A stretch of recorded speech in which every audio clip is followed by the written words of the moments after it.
du grand oral du concours Parlons Chimie est arrivé. Sélectionnés pour la finale, 8 projets portés par des lycéens venus du monde entier vont se présenter devant un jury de professionnels de la chimie et de la communication. Ah, on veut la première place. C'est la première fois que notre lycée participe au concours Parlons Chimie, donc on est fiers d'être les premiers à aller en finale. Parce qu'on représente quand même la Normandie. Le principal pour nous, c'était d'être sélectionnés et d'arriver jusqu'ici. Là, on vise le premier prix, c'est sûr. Soyons honnêtes. Dans le cadre des 32e Olympiades nationales de la chimie, sur le thème chimie et énergie, ce concours de communication a pour vocation de montrer une nouvelle image de la chimie avec un regard jeune. Le concours Parlons Chimie consiste pour les élèves à préparer une action de communication en lien avec une activité chimique régionale à destination d'un public qu'ils ont choisi.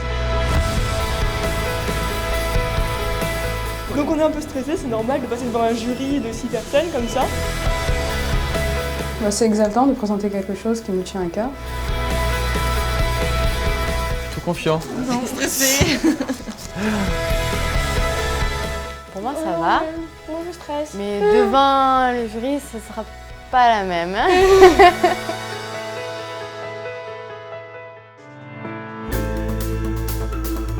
Chaque équipe a 40 minutes pour présenter son projet. Thomas et Paul sont en pleine répétition avec leur professeur. D'ailleurs, tu avais dit les dépliants, il faut que... Les dépliants, on les a sortis. On a mis dehors pour ça. Ouais. Ces lycéens de Nice présentent un sujet avec une problématique actuelle, la valorisation des biodéchets. C'est vraiment un sujet sur notre lycée, vraiment. Et on s'est intéressé pendant 1 an au parcours de nos biodéchets, en fait.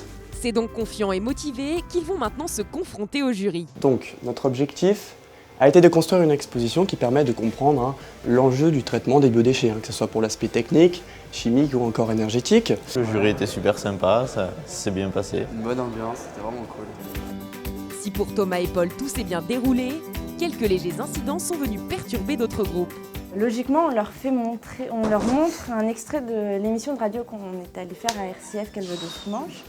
Mais on avait la connexion internet, l'image qui marchait et il nous manquait le son. Du coup, ça a été positif parce que ça nous a fait une pause au milieu de la présentation. Du coup, ça nous a décontracté. Alors franchement, ça s'est bien passé. J'ai zappé de mettre la vidéo du montage de notre émission de radio. Malgré ce léger oubli, Léontine et Claire ont maîtrisé leur sujet grâce à un soutien de taille. Tout leur groupe est venu les soutenir. Ce projet, on a décidé de l'emmener jusqu'au bout tous. Donc ils sont vraiment là par solidarité et pour nous soutenir pour le projet. Originalité cette année, beaucoup de groupes ont déposé un dossier depuis l'étranger. Sur ces 26 groupes, il y en avait 5 qui venaient de lycées français à l'étranger, c'est une particularité cette année. 2 projets internationaux ont été sélectionnés pour cette finale. Emma et Jules.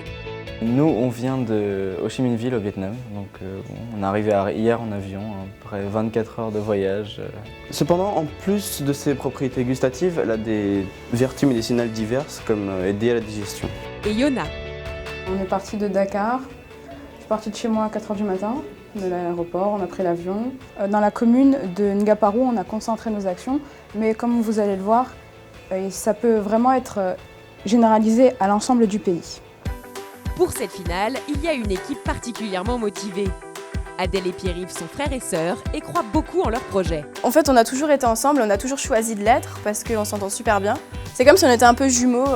Donc nous, notre projet, il est basé en fait sur la revalorisation de l'énergie qui provient en fait de la combustion de nos déchets à nous. Bleu de cocagne, plante de la Première Guerre mondiale ou encore jeux éducatifs, l'année 2016 du concours Parlons Chimie a été particulièrement riche. Le niveau s'améliore à chaque fois, on sent un engagement très profond des élèves qui viennent présenter leur projet. Et ils croient vraiment, donc il y a beaucoup d'enthousiasme qui ressort.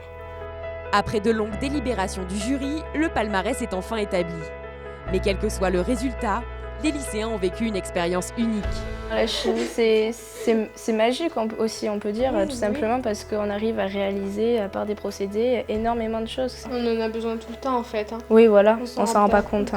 La chimie, on va dire que c'est comme un livre. Si on l'ouvre pas, on peut juste juger de la couverture. Et si on l'ouvre et qu'on lit ce qu'il y a dedans, on va découvrir tous les côtés positifs.